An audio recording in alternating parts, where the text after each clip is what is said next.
Hello, this is Patrick at OneCNCWest, and what we're going to do in this video is demonstrate how quickly you can apply toolpath using OneCNC machining templates. In fact, we're going to create the geometry and apply all the toolpath in less than 4 minutes. I'm going to be using the dimensions on this layer to help make sure that my geometry is right on track. Now, we're going to begin creating the geometry using the line tool. I'm going to be using coordinate input, and I'm going to be using the Enter key to toggle between the X, Y, and Z axes. It's really just a matter of defining the start point and then the subsequent remaining endpoints. All right, let's get started. So let's head over to the Command Manager and select the Line tool and use coordinate input. Again, I'm using the Enter key to toggle between the X, Y, and Z axes. It's important to note that you only have to type in a value for an axis when that axis location changes. That makes the geometry creation very, very fast. All right, so now we're going to go to X of 1 inch. That looks good. Now we're going to go to X of 0 right here. And again, just enter. Now we're going to go to Y0.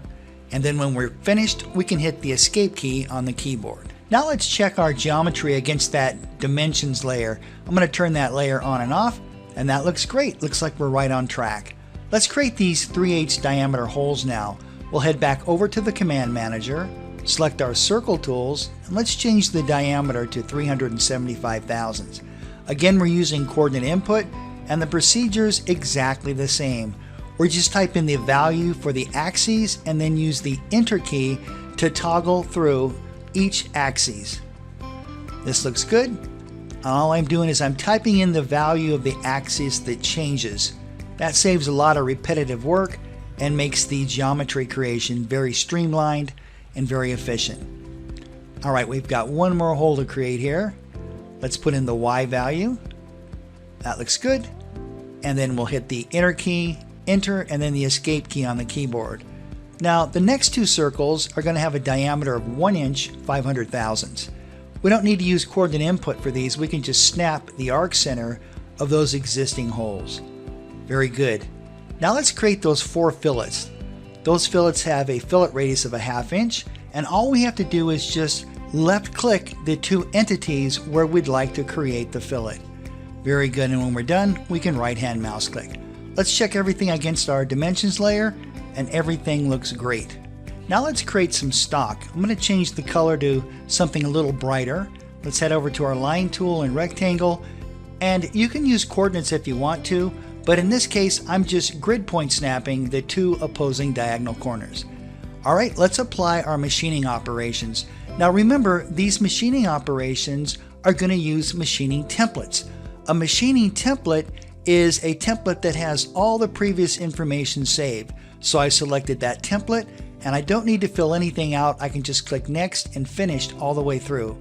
Let me demonstrate that again. Let's go back into our profile operation now. I'm going to climb cut. That looks good. And again, within the dialog box, I'm going to select the template, and that's going to preload all the values for every single parameter within that machining operation. So just Next, Next, and Finished, and that applies the toolpath. We can do the same for drilling.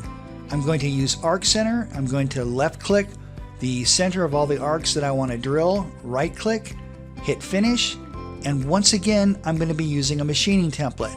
Just left click on the template that I want to use. All the values are preloaded for me. I can click Finish, and there's the toolpath. We can even do more complicated hole operations. Here I'm going to select both of those circular pockets and click Next, Next, and I'm selecting a hole template now. This is going to machine the pocket and perform a chamfer operation. And that's it, we're finished. Let's take this into toolpath simulation and see the results of our toolpath. Here's our high-speed roughing operation, our finished profile, drilling, and here's the pocket and the chamfer operation. Alright, that's it for this video. Thank you so much for watching, and I look forward to seeing you in the next video.